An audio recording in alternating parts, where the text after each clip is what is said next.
Assalamualaikum warahmatullahi taala wabarakatuh. Dengar Waalaikumsalam. suara saya Bapak Ibu? Terdengar, Pak. Dengaran? Sip. Pak. Lah, hatur nuhun, kata Sunda nama hatur nuhun ya. Hatur nuhun itu terima kasih kepada moderator. Dengan Ibu siapa maaf? Dengan Ibu Nur ya. Nah, dengan Ibu Nur, juga Pak Ahmad Bujakir, rekan-rekan narasumber, sangat inspiratif malam ini ya. Beri tepuk tangan buat kita semua. Ya. Walaupun jarak kita terpaut jauh ya, antara dunia maya dengan dunia nyata, tapi semoga jarak itu bukan menjadi alasan kita untuk memutus sebuah silaturahmi. Ya. Tetap kita jalin sebagai insan yang mempunyai visi dan misi ke depannya ya Bapak Ibu ya, dalam rangka mencerdaskan kehidupan bangsa ya. Wah, bahasanya keren banget. Nah, tadi saya agak betul tadi yang disampaikan oleh saudara moderator sedikit menyinggung latar belakang saya dulu. Saya dari dulu itu dari mahasiswa, Bu, Bapak, saya tuh sangat suka sekali dengan yang namanya menulis, Bapak Ibu ya. Dulu saya sempat aktif juga di lembaga pers mahasiswa kampus yang menjadi cikal bakal saya ketika saya tuh harus menyelesaikan studi yang seharusnya normalnya S1 itu kan selesai dalam jangka waktu 5 tahun ya. Nah, tapi ini saya menyelesaikan studi S1 itu lebih daripada 5 tahun Bapak Ibu. Karena kenapa? Karena selama saya menjadi mahasiswa, alhamdulillah dulu saya bukan mahasiswa kunang-kunang, cek Sunda nama kuliah nongkrong, kuliah nangkring, enggak Bapak Ibu. Tapi kura-kura, kuliah rapat gitu Bapak Ibu. Ya, sampai waktu itu pernah ada satu tragedi atau kejadian di mana saya harus bersih tegang ya dengan dekan ya. Kalau kita di sekolah tinggi itu, kalau di universitas kan namanya dekan. Kalau kita itu dulu kaprodi ya. Itu dulu waktu zaman muda Bapak Ibu ya. Jadi mohon maaf kalau misalkan nanti ketika penyampaian atau pemaparan materi ada konteks bahasa saya yang agak sedikit selengean Bapak Ibu ya, karena ya seperti inilah karakteristik saya gitu. Ya.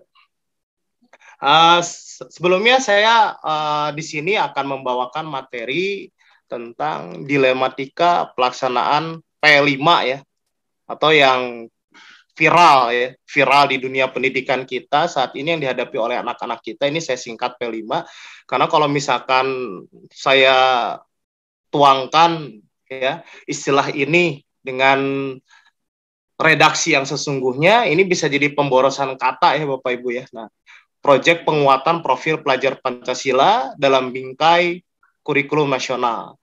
Di sini saya coba untuk menganalisis ya dalam aspek paradigma dan aplikasi.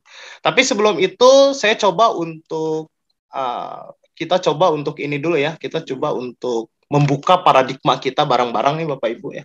Paradigma peserta yang lain ya. Bahwasannya di sini saya coba untuk mengambil kesimpulannya dari yang pemateri pertama, pemateri kedua juga tadi yang dipaparkan oleh Bu Iin. Salam kenal Bu Iin. Nah, tadi luar biasa ya materinya itu top markot top ya. Bagaimana visi dan misi kita ketika kita mempunyai satu keinginan ya untuk menjadi seorang guru yang teladan gitu, yang mendapatkan tempat yang terbaik gitu di sisi anak-anak kita. Nah, ini menjadi sebuah jawaban, artinya ketika terjadinya lost learning ya pada invasi pandemik COVID-19 selama 2 tahun lebih ya, anak-anak kita mengalami ini ya Bapak Ibu ya, mengalami krisis karakter. Kalau di sini saya boleh mengambil kesimpulan ya, krisis karakter, dan sehingga untuk menjawab konstelasi atau keadaan yang demikian, maka di sini Mas Nadiem ya, alias Mas Menteri ya, kalau kata ibu-ibu milenial sekarang itu namanya Mas Menteri Bapak Ibu ya, Mas Nadiem itu luar biasa ya, seorang founder Gojek gitu kan bisa menjadi seorang Menteri Pendidikan. Nah di sini maka digagaslah sebuah kurikulum yang dinamakan dengan kurikulum merdeka ya, atau merdeka belajar ya. Dalam kurikulum merdeka ini ada satu bentuk uh, kegiatan ya yang diimplementasikan dalam rangka untuk menjawab situasi sosial ya, impact secara psikologi yang dialami oleh anak-anak kita ketika terjadi yang namanya loss learning ya. Nah, disinilah yang menjadi cikal bakal, yang menjadi latar belakang terimplementasikannya kurikulum, bukan kurikulum ya, tapi proyek penguatan profil pelajar Pancasila ya. Nah, karena di sini posisinya saya di sekolah itu alhamdulillah dipercaya ya sebagai ketua proyek P5 gitu kan, yang membidangi kegiatan-kegiatan dalam konteks penguatan terutama di kelas 7, karena kita masih mencoba itu di kelas 7 Bapak Ibu ya. Nah, di kelas 7. Untuk kelas 8 dan kelas 9 itu nanti paling nanti itu di tahun depan ya, di tahun ajaran baru kita coba untuk menggunakan proses daripada kurikulum tersebut gitu kan. Nah, di sini ini yang menjadi latar belakang kenapa saya itu merasa tergelitik ya. Nah, kepo nih, pengen tahu ya. Jadi sambil menyelam minum air ya Bapak Ibu ya. Artinya saya di sini meneliti juga, menganalisis apa saja sih ya kebimbangan secara berjamaah ya yang dihadapi oleh kita teman-teman guru di lapangan menghadapi sulitnya gitu kan dalam melaksanakan P5 itu seperti apa Bapak Ibu. Nanti insya Allah ya saya bahas di pembahasan kita atau kajian kita pada hari ini. Untuk yang pertama, di sini kita pendalaman konsep dulu. Nah, di sini kalau tadi Ibu siapa pemateri pertama teh Ibu Rola ya. Nah, mohon izin Bu Rola. Enggak, Pak. Kalau tadi kata Bu Rola kan kata Pak Yakut ya. Kata Pak Yakut ya, karena beliau kan di bawah naungan Kementerian Agama, berarti dunungannya Pak Yakut. Kalau saya itu Mas Nadiem ya, karena saya di bawah naungan Kementerian Pendidikan dan Kebudayaan.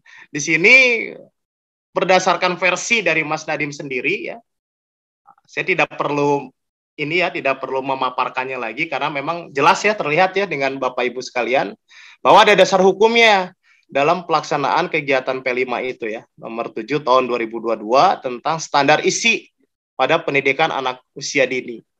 Baik di jenjang sekolah dasar, sekolah menengah pertama, dan sekolah menengah atas serta sekolah menengah kejuruan. Kurikulum Merdeka dinyatakan bahwa yang dimaksud standar isi adalah kriteria minimal yang mencakup ruang lingkup materi untuk mencapai kompetensi lulusan pada jalur jenjang dan jenis pendidikan. Nah, jadi itu ya berdasarkan perspektif dari Mas Menteri ya, dari Mas Nadiem ya, bahwa itulah ya dasar hukum daripada kurikulum Merdeka. Lalu di sini, nah ini nih Bapak Ibu ya, ini yang kadangkala menjadi benang merah nih buat ya khususnya kami para guru yang bersinggungan langsung di lapangan.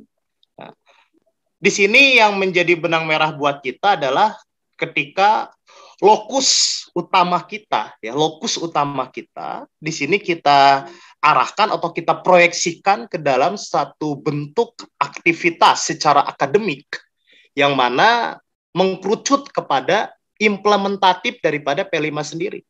Yang dimana P5 itu kan melibatkan seluruh stakeholders, lembaga ataupun institusi pendidikan ya. Baik itu masyarakat, dunia kerja, khusus untuk anak-anak kita yang berada di jenjang sekolah menengah kejuruan. Ya, nah di situ kita melibatkan yang namanya pihak daripada DUDI ya, dunia usaha dan dunia industri.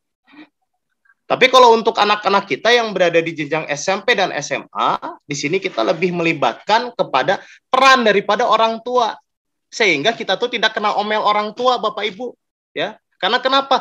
Banyak sekali orang tua anak-anak kita yang tidak paham dan tidak tahu tentang prosedur dan SOP yang termaktub di dalam landasan P5. Sehingga menjadi piomongan, cak Sunda namanya Bapak Ibunya, kukulutus gitu kan di belakang tehnya, piomongan, ya teh naon budak abi teh jadi uih teh meni tabuh 5 sekolah tehnya di jam 7 dugi ka tabuh 5. Jadi kukulutus ya.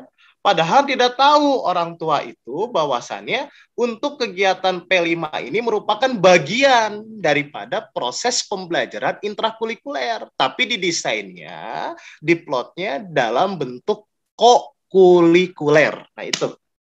Nah, kadangkala ini yang kita selalu sulit ya untuk menerjemahkan gitu kan, menerjemahkan redaksi yang seperti ini gitu kan ke orang tua murid anak-anak kita. Sehingga ya di sini saya coba untuk melakukan satu proses pendekatan secara persuasif.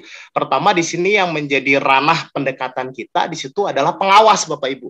Karena biar bagaimanapun ya pengawas ini menjadi legitimasi utama nih Bapak Ibu ya dari sebuah institusi ataupun lembaga pendidikan.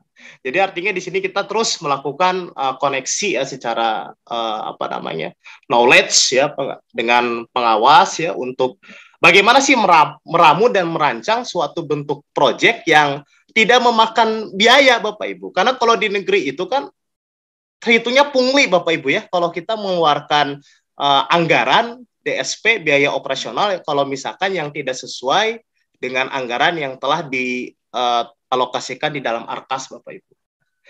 Nah, jadi intinya kegiatan dalam merancang kegiatan proyek penguatan profil pelajar Pancasila ini, ya, esensinya ini melingkupi beberapa disiplin ilmu. Sehingga kalau menurut pengawas Bapak Ibu, waktu pas beberapa bulan yang lalu saya ikut kegiatan BIMTEK, jadi esensi dari kegiatan P5 ini ibaratkan seperti buah-buahan yang dicampur terintegrasi seperti jus gitu Bapak Ibu. Jadi ketika artinya di sini kita berbicara mengenai proyek penguatan profil pelajar Pancasila, di sini kita tidak berbicara tentang disiplin ilmu kita gitu kan. Kita tidak berbicara tentang disiplin ilmu kita. Nah, tapi kita berbicara tentang kegiatan proyek yang memang dalam kegiatan tersebut tentu secara aplikatif itu bersinggungan. Ya, ada sinergisitas, ada korelasi dengan setiap subdisiplin ilmu yang kita emban, gitu Bapak Ibu. Kayak misalkan contoh, kemarin kita baru selesai melaksanakan kegiatan proyek yang kedua Bapak Ibu, yaitu tentang suara demokrasi. Di mana dalam proyek ini kita siasati supaya tidak memakan biaya lebih, jadi kita kerjasama dengan kegiatan agenda pemilihan ketua dan wakil ketua OSIS. Dan alhamdulillah ya, kegiatannya cukup melelahkan dan cukup merepotkan karena memang artinya kita guru pun riweuh gitu Bapak cek Sunda namanya. Jadi kurikulum merdeka itu siswana riweuh, guru noge komo riweuh gitu Bapak Ibu ya. Menyiapkan atribut kampanye gitu. Jadi seolah-olah anak SMP itu sudah didesain seperti mahasiswa. Mereka itu sudah harus berpikir sebagaimana mereka tuh sebagai seorang eksekutif negara gitu Bapak Ibu. Miniatur state itu jadi setelah berlaku gitu. Ya, jadi misalkan kelas 9 itu kita tunjuk ya itu KPO-nya, Komisi Pemilihan OSIS ya. Kelas 8 itu nanti KPPS-nya. Dan yang mencalonkan itu adalah kelas 7 Bapak Ibu yang dicalonkan untuk menjadi ketua dan wakil ketua OSIS itu. Nah, jadi itu tantangan yang berat dalam yang kita alami di lapangan terutama terkait dengan merealisasikan atau memanifestasikan nilai-nilai yang ada di dalam proyek penguatan profil pelajar Pancasila. Nah, di sini Bu, tujuan P5 yang diharapkan itu dapat mencetak lulusan. Nah, gini Bu, artinya di sini ya, kadangkala ketika kita menyampaikan sesuatu yang abstrak, itu membuat si anak itu untuk tidak paham. Ya. Nah, bagaimana cara untuk menjadikan yang abstrak itu berubah menjadi konkret? Nah, strateginya ini saya gunakan Ibu dengan cara, kalau SMP itu kan usianya transisi Bapak Ibu ya, transisi dari dari usia SD ke usia remaja ya. Nah, kalau kelas 7 itu sifat anak-anakan itu masih ada ya, masih menonjol walaupun hanya 50 atau 60%. Jadi di sini saya selalu mendesainnya itu dengan sebuah lagu. Nggak mungkin kalau kita jelaskan anak-anak 6 dimensi pelajar Pancasila yang pertama beriman dan bertakwa pada Tuhan Yang Maha Esa, berakhlak mulia, naon itu si bapaknya nyarios naon. Nah, pasti lieureun ya punya. Jadi saya desain ini dengan sebuah lagu Bapak Ibu dan ini lagunya mereka juga di YouTube yaitu dengan lagu Beca. Dengan seperti ini. Belajar Pancasila, beriman dan bertakwa pada Tuhan Yang Esa dan berakhlak berakhlak mulia, berkebinekaan global, gotong royong mandiri, kreatif dan bernalar kritis. Nah, jadi saya jelaskan dengan sebuah lagu yang bisa membuat si anak itu menjadi paham dan mengerti. Oh, berarti kalau beriman dan bertakwa pada Tuhan Yang Maha Esa, oh jadi seperti ini gerakannya Pak Mario. Kalau misalkan berakhlak mulia berarti seperti ini. Berkebinekaan global seperti ini. Yaitu dengan gerak dengan bahasa tubuh sehingga sebuah pesan walaupun tersirat tapi kalau misalkan diwakili oleh sebuah pemahaman yang sederhana, si anak itu bisa mengerti dan paham, ya. Lalu paradigmanya tadi sudah saya jelaskan ya bahwa ini saya sedikit mengulas lagi. Ini bukan teori saya, Bapak Ibu, tapi ini perspektif dari Mas Menteri, bahwa P5 itu untuk jenjang SD, MI, SMP, MTS, SMA, MA, SMK, dan MAK, ya, sederajat. Di sini kita mengambil beberapa tema. Yang pertama adalah gaya hidup berkelanjutan. Tema ini, Bapak Ibu, untuk gaya hidup berkelanjutan, ini bermacam-macam, Bapak Ibu, ya. Tapi kalau di sekolah kami, di sini, anak-anak itu lebih menghargai yang namanya lingkungan. Artinya ketika mereka melihat ada sampah organik atau sampah organik yang berserakan di lingkungan sekolah mereka, itu mereka desain menjadi sebuah keterampilan yang bermanfaat untuk masyarakat sekitar. Nah, nanti kalau misalkan artinya produk knowledge tersebut itu memiliki value ya yang bernuansa kearifan lokal, nah di situ bisa bisa si anak-anak itu kita minta dan kita kondisikan untuk berwirausaha juga ya. Lalu di sini bangunlah jiwa dan raga ya, di mana untuk proyek ini ya ini lebih kepada perundungan ya Bapak Ibu ya. Bangunlah jiwa dan raga ini kita ambil contohnya lebih kepada perundungan ya.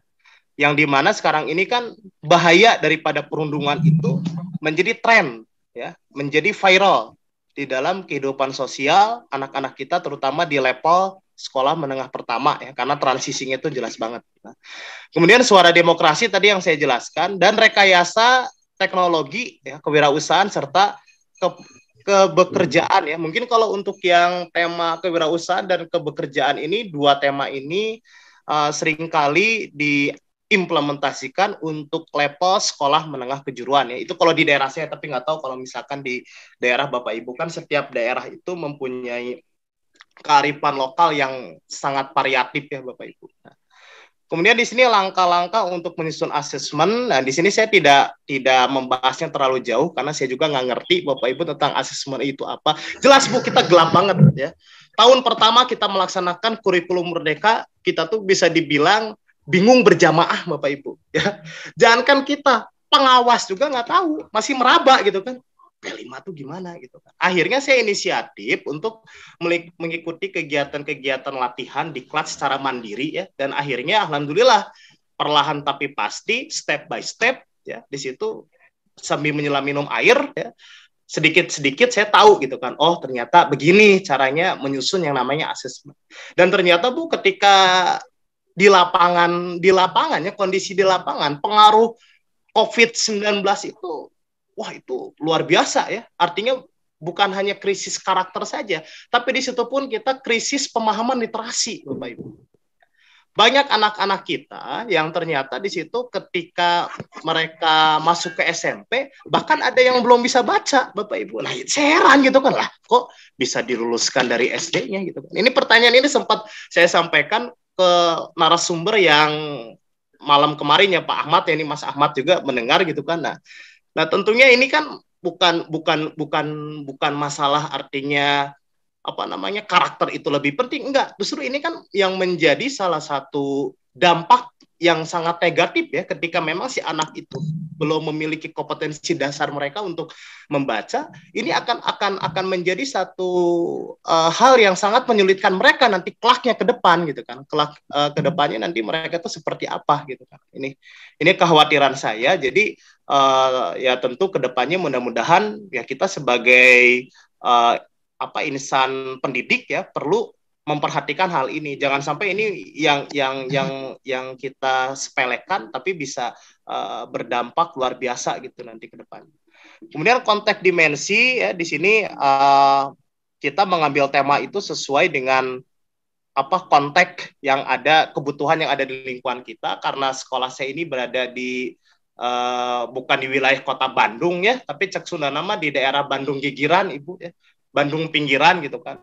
Nah tapi kalau daerah kita ini kebanyakan selalu menggunakan ini ya, apa namanya, kayak peyem gitu ya, makanan-makanan khas itu peyem. Jadi di sini kita menjadikan peyem itu sebagai salah satu produk ya dalam kegiatan P5 kita ya. Nah, ini yang ini udah saya jelaskan. Nah, ini lanjut. Nah, ini hambatannya Bapak Ibu. Hambatan atau kendala yang dihadapi dalam pelaksanaan proyek profil pelajar Pancasila ya. Itu mohon maaf tipe Bapak Ibu ya, tidak ada, harusnya kan ini pelaksanaan proyek profil pelajar Pancasila ya.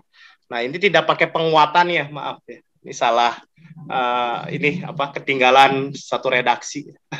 Nah, itu sekolah antaranya adalah sikap karakter malas sebagian kecil siswa, faktor penghambat siswa, mutasi yang tidak terbiasa hidup disiplin, keterbatasan guru dalam mendesain RPP yang baik, keterbatasan guru dalam menggunakan media IT. Nah, ini ya, keterbatasan guru dalam menggunakan media IT ya, dan sumber belajar yang bervariasi. Ini pun menjadi salah satu faktor ya, kendala ketika pelaksanaan daripada proyek penguatan profil pelajar Pancasila ini terkadang menjadi salah satu hal yang sulit ya bagi teman-teman kita, terutama guru-guru yang generasi kolonial, Bapak Ibu ya, itu sangat sulit sekali untuk, bukan sulit ya, tapi artinya karena faktor usia mungkin Bapak Ibu, jadi ya kita yang berada di generasi milenial harus bisa saling membantu gitu. Nah, kemudian di sini dilematika yang terjadi, banyaknya kesalahpahaman dalam penyusunan ARKAS di awal tahun. Ya. Minimnya pemahaman pengawas secara aplikatif sehingga terciptalah kondisi bingung berjamaah Bapak Ibu yang tadi sempat saya sampaikan. Perlu pemahaman secara kontekstual bedanya kurikuler dan intrakurikuler. Nah, ini salah satu hal yang kita kaji malam ini ya. Minimnya tenaga konseling di setiap satuan pendidikan. Nah, saya tertarik dengan yang 4 Bapak Ibu ya, yang poin keempat di sini hasil dari penelitian saya di lapangan. Minimnya tenaga konseling di setiap satuan pendidikan, ini banyak sekali ya tenaga BK itu, tapi bisa terhitung gitu Bapak Ibu ya. Di salah satu sekolah yang besar contohnya, yang muridnya ribuan, itu tenaga BK-nya itu ya, ahli BK-nya itu hanya ada 2 orang Bapak Ibu.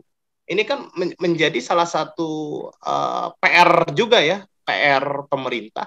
Padahal formasi untuk P3K itu, terutama untuk di daerah kami, khususnya untuk BK, nah itu digencarkan Bapak Ibu. Tapi yang menjadi pertanyaan, kenapa gitu kan?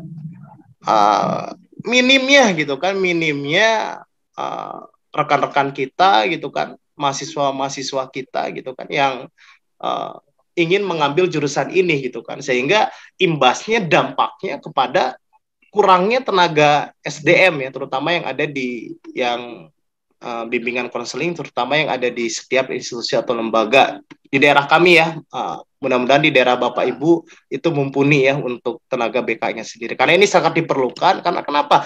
Karena visi misi utama dalam kurikulum Merdeka itu adalah melihat dan mendeteksi ya, mendiagnosa gaya belajar anak itu seperti apa. Karena kan secara umum gaya belajar anak itu kan ada 3 ya. Ada gaya belajar yang kinestetik ya, visual ya, kemudian auditori ya. Nah, itu fungsinya gitu kan. Jadi dalam kurikulum Merdeka ini kita meramunya itu tidak seperti kurtilas gitu kan.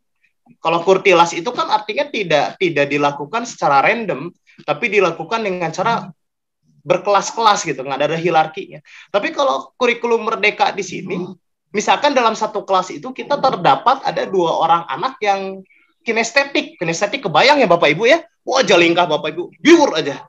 Saya pernah ngajar SD Bapak Ibu, Masya Allah dan Subhanallah. Artinya cek sunana mah harus terus HTT kedah kuat gitu kan, lus dada gitu kan. Jadi aktif anaknya gitu ya, wah lari-lari dan lain sebagainya. Tapi anak-anak kinestetik itu jangan salah, sekalipun mereka itu terdaik cicingnya sesuna nama kan, tapi di sisi lain artinya nggak bisa diam Bapak Ibu, nggak bisa diam, tapi dia memiliki keahlian motorik yang luar biasa ya. Bahkan banyak di sekolah kita yang kinestetik itu ternyata mereka rata-rata mahir ya di bidang atletik ya, seperti futsal gitu kan. Karena motorik mereka itu main. Ya. Motorik mereka tuh main. Ya. Di situ mereka kalau diberikan hal-hal yang sifatnya teoritis, mereka tuh nggak, bahkan mendengarkan guru ceramah juga dengan metode konvensional. Mereka itu hanya betah dalam jangka waktu 2 menit atau 3 menit, Bapak Ibu. Ya. Ya, jadi dalam jangka waktu 3 menit ke depan mereka itu berulah lagi gitu kan. Ya. Entah itu dengan satu bentuk behavior ya, atau kebiasaan-kebiasaan yang seperti merebut pensil temannya gitu kan, merebut pensil ya, lalu melemparkan pensil temannya, sehingga membuat si temannya itu kan otomatis geram ya melihat karakter dari si anak tersebut, sehingga terjadi yang namanya konflik gitu. Nah, itu ya. Jadi disitulah pentingnya tenaga BK ya, konseling ya, itu untuk melakukan yang namanya diagnosis atau asesmen, supaya nanti ketika proses pembelajaran dimulai, kita bisa menentukan dalam satu rombongan, dalam satu kelas ini mana gitu anak-anak kita yang terjangkit ya, bukan terjangkit ya, kalau terjangkit kan itu penyakit, tapi artinya lebih kepada gaya belajar ya, performa mereka gitu kan dalam mengikuti proses belajar mengajar atau PBM di kelas. Nah, lalu solusi yang ditawarkan ya.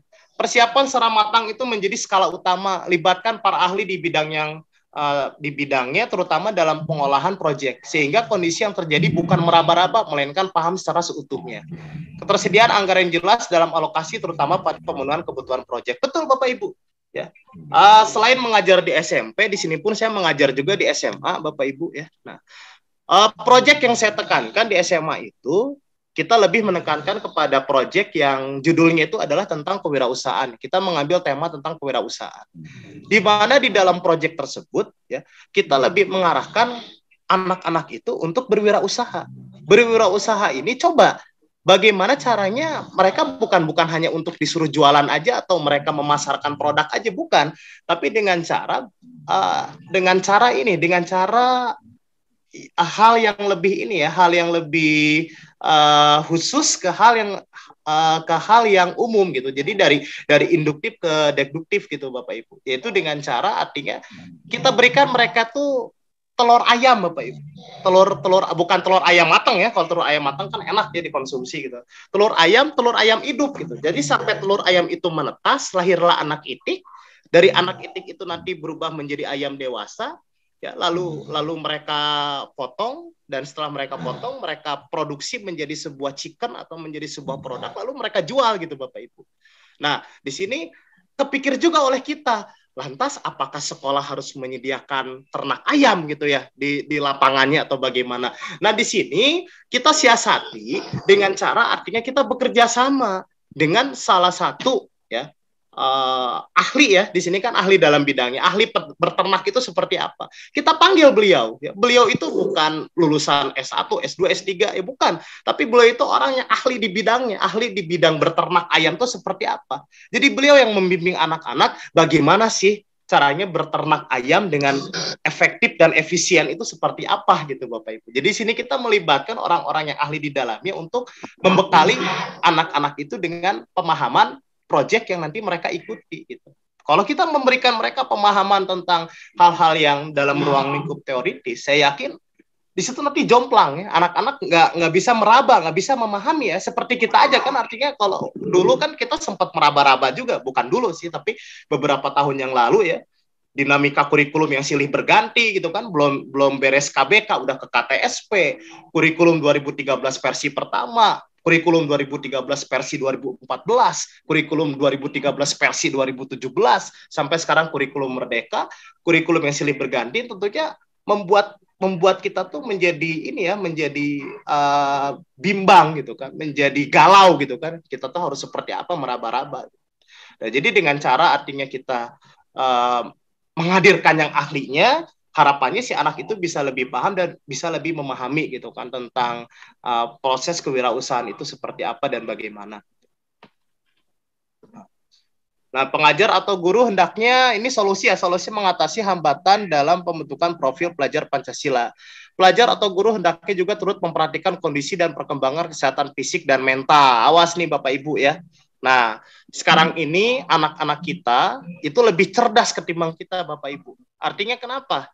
Kalau dulu di tahun 2014 dan 2015 kita mengenal dengan PPC atau pil koplo yang selalu dicampur dengan extra jos Bapak Ibu.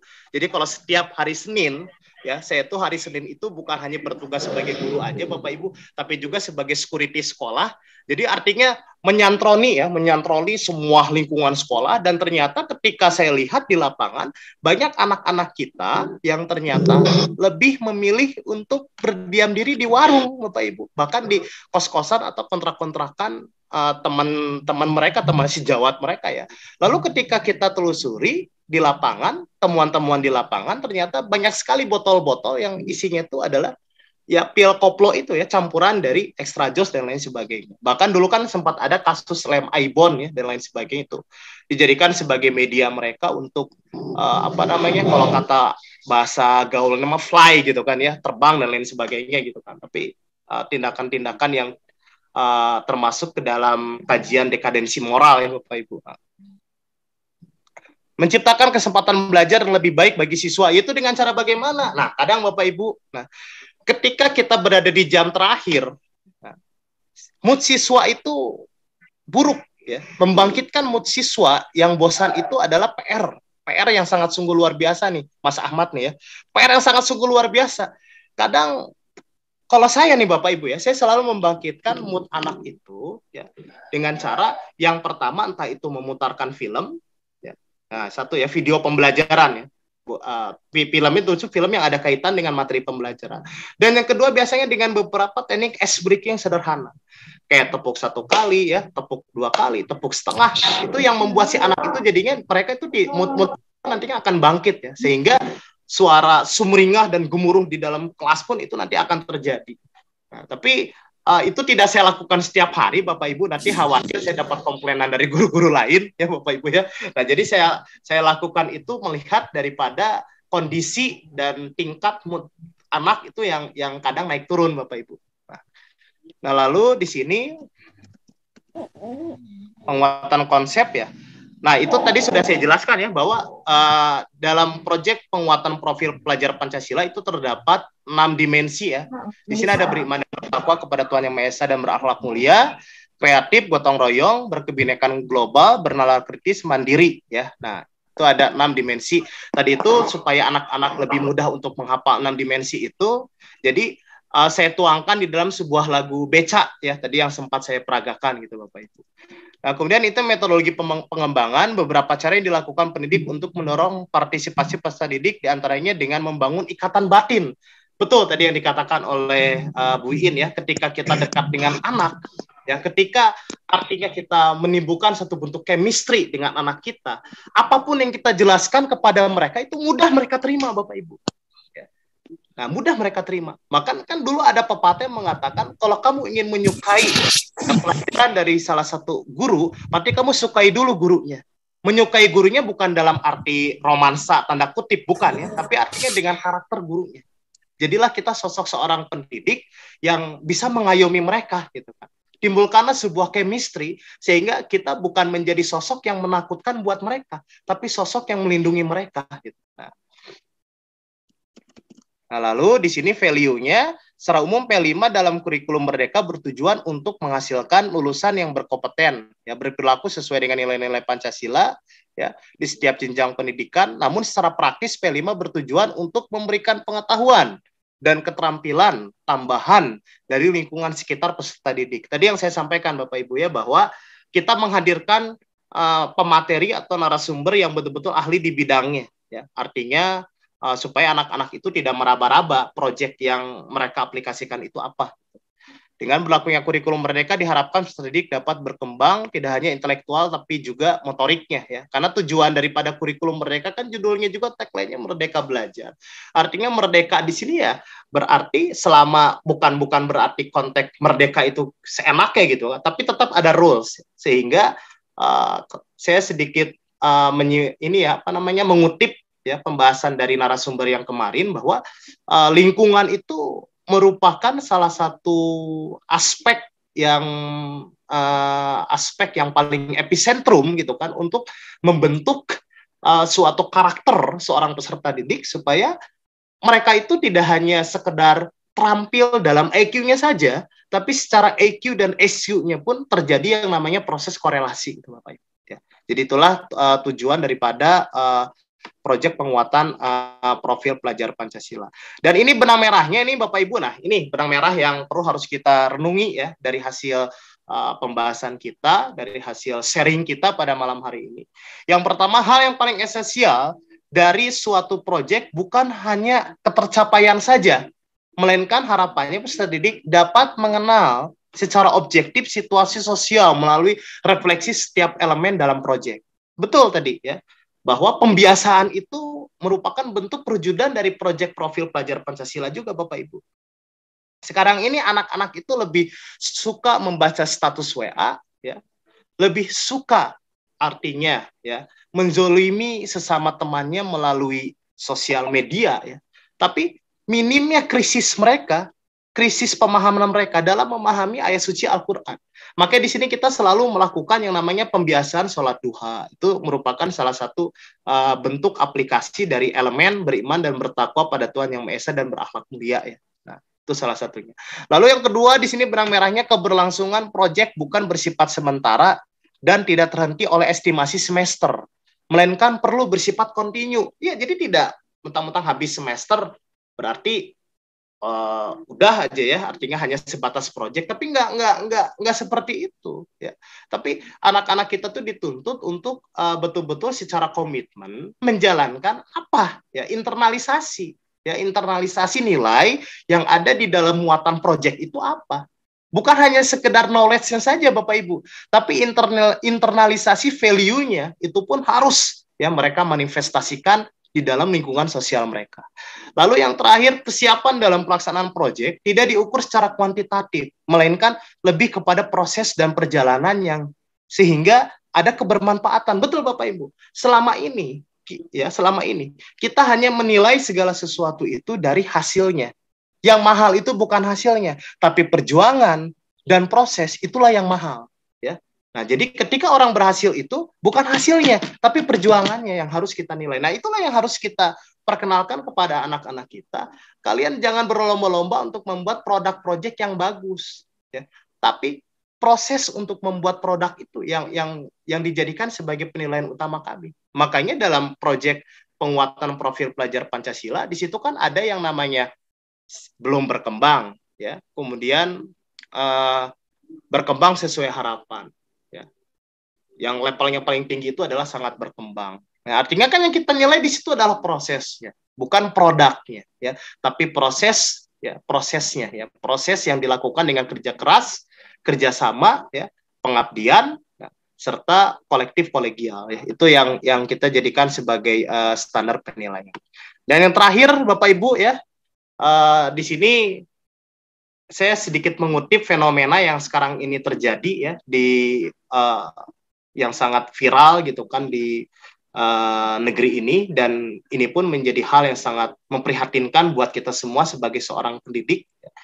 Jadilah insan yang berprestasi, bukan yang menjadi sensasi. Ya. Artinya kenapa? Jangan sampai ya karena sebuah sensasional, karena sebuah panja sosial, seseorang itu bisa dijadikan sebagai sebuah panutan. Tapi coba ya, prestasi itu kita jadikan sebagai salah satu prinsip ya yang kita tanamkan di garda terdepan kita gitu kan. Jadi mudah-mudahan sharing diskusi kita pada hari ini bisa memberikan manfaat buat kita semua. Sebetulnya banyak yang ingin saya sampaikan Bapak Ibu ya, karena keterbatasan dengan waktu. Ya, jadi saya kembalikan lagi kepada moderator, dan semoga artinya kita semua bisa menjadi insan yang sama-sama berlomba ya dalam hal kebaikan. Terima kasih juga kepada Mas Ahmad ya yang telah menginisiasi kegiatan ini ya. Mimpi Mas Ahmad ya, saya ingin artinya teman-teman yang ikut serta dalam kegiatan pelatihan ini kedepannya yuk kita buat book capture. Kita buat book capture bersama, kita tanamkan gagasan dan ide yang kedepannya bisa memberikan satu bentuk value yang berarti untuk masa depan pendidikan kita. Jangan sampai bonus demografi di tahun 2045 itu membuat kita menjadi insan yang rugi, tapi justru sebaliknya, bonus demografi di tahun 2045 itu bisa menjadikan bangsa kita menjadi bangsa yang lebih berpikir secara progresif. Itu saja. Terima kasih. Wassalamualaikum warahmatullahi wabarakatuh.